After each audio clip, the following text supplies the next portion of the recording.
warahmatullahi wabarakatuh. Alhamdulillah wassalatu wassalamu ala Rasulillah wa ala alihi wa sahbihi wa man da'a bi da'watihi wastanna bi sunnatihi ila yaumil liqa'i rabbih. Al-habaib al-afadil al-ulama al-ajilla nafa'ana Allah bi ghaziri 'ulumihim wa bi husni adabihim wa lutfihim. Ja'alana Allah wa iyyahum ma'al habibil mustafa fi jannatihi. Orang yang menyambut beliau, kalau dia masih ada ikatan dinas, maka beberapa hari ini kita lihat orang itu dihukum dari jabatan.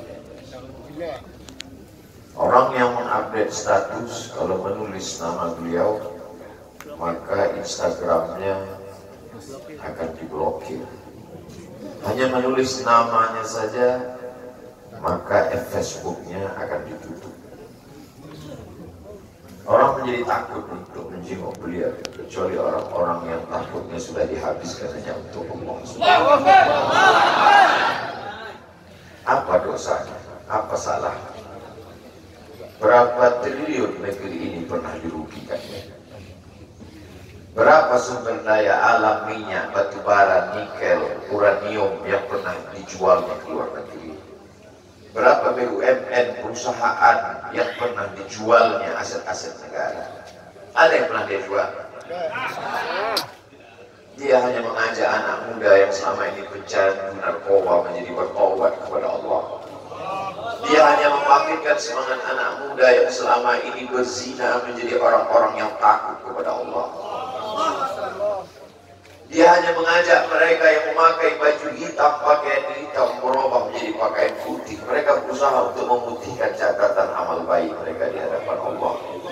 Dia hanya menyadarkan umatnya supaya sadar bahwa politik itu penting. Angkatlah pemimpin yang adil dan amanah. Dia hanya sedang mengajak umatnya supaya jangan memilih pemimpin kafir. Salahkah perbuatannya? Tidak. Dia tinggal di negara demokrasi. Dalam dunia demokrasi, siapapun berhak untuk mengajak menyuarakan kebenaran. Dia tidak melawan sultan, dia tidak melawan ulil amri, dia tidak melawan siapapun. Dia hanya melawan ketidakadilan. Hari ini saya berangkat setelah sholat subuh menuju airport, naik pesawat. Setelah naik pesawat, naik mobil. Setelah naik mobil, jalan macet, saya mesti turun naik sepeda motor. Setelah naik sepeda motor pun juga tidak bergerak, jalan kaki. Akhirnya sampai kemari. Dalam hati saya berkata, celaka betul orang yang mengatakan kemarin katanya tidak ada penyambutnya. Sudah 3 hari, saya pikir 3 hari tidak ada orang lagi. Saya akan datang bisa duduk berdua dengan beliau. Saya tidak datang mau ceramah, saya tidak datang mau tausiah, saya tidak datang mau tabligh akbar. Ternyata yang menyambutnya seramai ini, sebanyak ini. Orang berjalan kaki, anak-anak muda berjalan kaki, orang tua, ibu-ibu duduk di pinggir jalan. Apa yang membuat mereka datang kemari? Satu, cinta. Lahu baru ni'aliha ahabu ilayya wa ashfa limalwaha, kata Qais. Debu yang menempel di sandal Laila lebih dapat menghilangkan rasa sakit dan duka. Hanya cinta kepada Laila, apalagi cinta kepada zuriat Nabi Muhammad SAW. Andai engkau orang alim, andai engkau hafal kitab, andai engkau mengerti kitab kuning, banyak ilmumu, tapi ada kebencianmu kepada ahli bait Rasulullah SAW, hilang keberkahan itu. Andai engkau punya derajat seperti seorang wali, andai engkau diangkat Allah sebagai wali, maka jatuh derajat kewalianmu hanya karena kebencianmu kepada ahli bait. Apa kata Kiai Haji Maimun Zubair? Ahli bait itu seperti Quran yang laku. Andai ada ahli bait itu yang nakal, yang jahat sekalipun, dia tetaplah seperti Quran yang laku. Quran yang buruk, andai titiknya sudah tidak ada lagi, tak akan mungkin kau akan buang. Kau tetap juga akan jaga dia, kau akan cium dia. Kenapa? La yamassuhu illal mutahharun. Allah yang mensucikan. Seorang sahabat Nabi disuruh membuang air bekas daripada bekam Rasulullah SAW. Buanglah ini, kata Rasulullah. Lalu kemudian beliau pergi ke belakang. Setelah itu dia datang lagi menghadap Rasulullah SAW. Rasul tahu apa yang dia lakukan karena Nabi dapat wahyu, Nabi terbuka hijab. Tapi Nabi ingin bertanya kepada dia. Bukan Nabi tidak tahu, Nabi tahu, diberikan Allah pemberitahuan. Nabi ingin memberitahu siapa yang tidak tahu. Kemana darah bekam tadi kau buat, kata Nabi. Ku minum ya Rasulullah. Kenapa engkau minum? Karena aku tahu bahwa darah yang mengalir dalam diriku membuat aku haram tersentuh api neraka. Mengalir darah itu dari dia kepada Sayyidatuna Fatimah, dari Fatimah kepada Sayyidina Al-Hasan, dari Sayyidina Al-Hasan ada juga kepada Sayyidina Al-Husain, dari Sayyidina Al-Husain kepada Sayyidina Ali Zainal Abidin, dari Zainal Abidin kepada Sayyidina Muhammad Al-Baqir, dari Sayyidina Muhammad Al-Baqir mengalir darah itu kepada Sayyidina Ja'far Sadiq, dari Ja'far Sadiq mengalir kepada Sayyidina Ali Al-Uraidi, dari Ali Al-Uraidi mengalir darah itu kepada Sayyidina Muhammad An-Naqib, dari Muhammad An-Naqib mengalir darah itu kepada Sayyidina Isa sampai kepada Sayyidina Ahmad bin Isa Al-Muhajir. Lalu kemudian darah itu mengalir kepada Imam As-Saggaf, Al-Idrus, Al-Haddad, Al-Abbas, dan salah satunya adalah bin Syihab, dan salah satu dari zuriat bin Syihab itu adalah Sayyidi Al-Imam Al-Akbar Al-Habib Muhammad Rizik. Kalau mau hidup tenang, beliau sudah tenang dengan anak menantunya, dengan cucunya, dengan ilmunya. Beliau meraih gelar LC dari Universitas Imam Muhammad Ibn Saud. Dia cukup dengan majlis-majlis maulidnya, cukup. Mengapa dia bersusah payah? Mengapa dia mesti kena fitnah? Dia hanya mengikut darah Sayyidina Al-Husain. Kalau mengikut Sayyidina Hasan lembut, mengikut Sayyidina Hasan lembut sentuhannya. Maka para ahli bait ini mengikut dua aliran, Sayyidina Hasan dan Sayyidina Al-Husain. Kedua-duanya saya cintai. Habaib yang mengikut Sayyidina Al-Hasan, saya datang, saya cium tangan mereka, saya bersilaturahim, lembut gaya mereka. Tapi mereka semua mengajak untuk mencintai Sayyidina wa Maulana Muhammad sallallahu alaihi wasallam. Tapi ada yang seperti Sayyidina Al-Husain, menggelegar suaranya, dia huluskan pedangnya untuk musuh-musuh Allah. Keduanya adalah sama-sama diridhai Allah. Innal Hasan wal Husain sayyida syababi ahli jannah. Yang mencintai Sayyidina Al-Hasan, mencintai Sayyidina Al-Husain, yang mencintai zuriat mereka, keturunan mereka, maka dengan cinta itu bekal kita menghadap Rasulullah SAW. Andai aku dihadapkan nanti menghadap Allah, tahajudku tak sebanyak Imam Ahmad bin Hanbal, 300 raka'ah fil yawmi wal layla, 300 rakaat sehari semalam.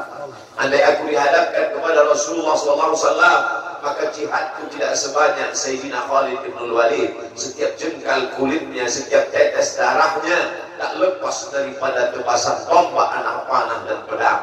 Andai aku dihadapkan kepada Sayyidina Maulana Muhammad SAW, amalku tak sebanyak Abdurrahman ibn Auf. Lalu apa bekalmu, hai Abdul Somad? Adakah ceramah-ceramahmu itu bisa kau jadikan bekal menghadap Allah? Tidak. Sebagiannya sudah diambil oleh tatapan mataku melihat berapa subscriber, follower, dan viewer. Abdul Somad mungkin habis amalnya sudah lihat. Satu-satunya yang akan menjadikan bekal menghadap Rasulullah hanyalah aku pernah mencintai keturunan. Aku pernah mencintai zuriat.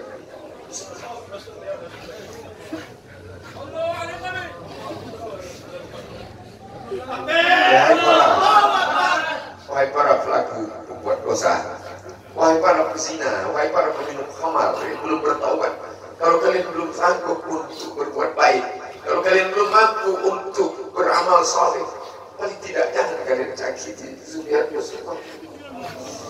Jangan kalian keluarkan kata-kata, jangan dikeluarkan kata-kata fitnah. Bagaimana kalian akan menghadap Rasulullah? Bagaimana kalian akan menghadap Rasulullah? Pada saat itu seluruh umat berkumpul menghadap Nabi Adam alaihissalam. Kami tidak sanggup berdiri di padang mahsyar ini, wahai Adam. Menghadaplah kepada Allah. Kata Adam, aku tidak sanggup menghadap Allah, karena dulu Allah berkata, la taqrabu hadhihi syajarah, jangan kau dekati pohon kuldi ini, tapi aku malah memakannya, ya Allah. Mereka datang menghadap Nabi Nuh alaihissalam. Kata Nabi Nuh, aku tak sanggup menghadap Allah karena anakku durhaka. Sa'awi ila jabalin ya'simuni minal ma', Aku akan naik ke atas bahtera perahu yang bisa menyelamatkan aku dari air. Aku tak sanggup menghadap Allah, kata Nabi Nuh alaihissalam.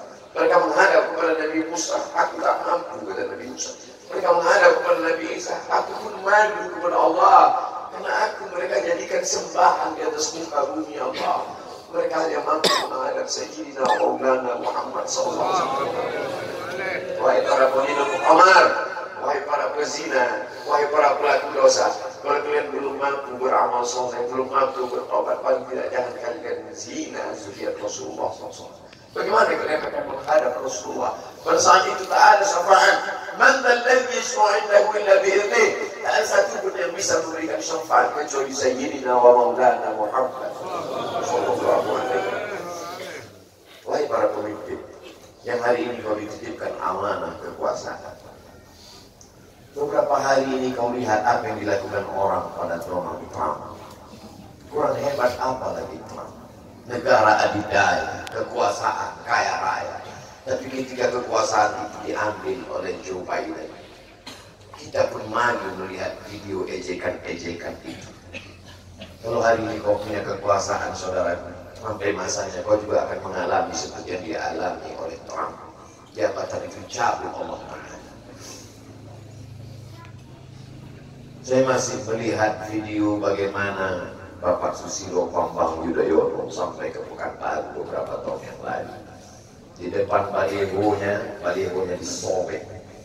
Beliau jenderal, ganteng, punya partai. Tapi setelah kekuasaan itu tak ada di tangannya, difitnah, dibuli, balihonya disobek.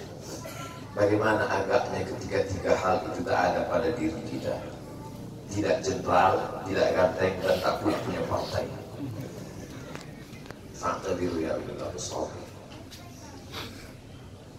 Menangkap ikan di Bukit Selasih. Demikian, terima kasih.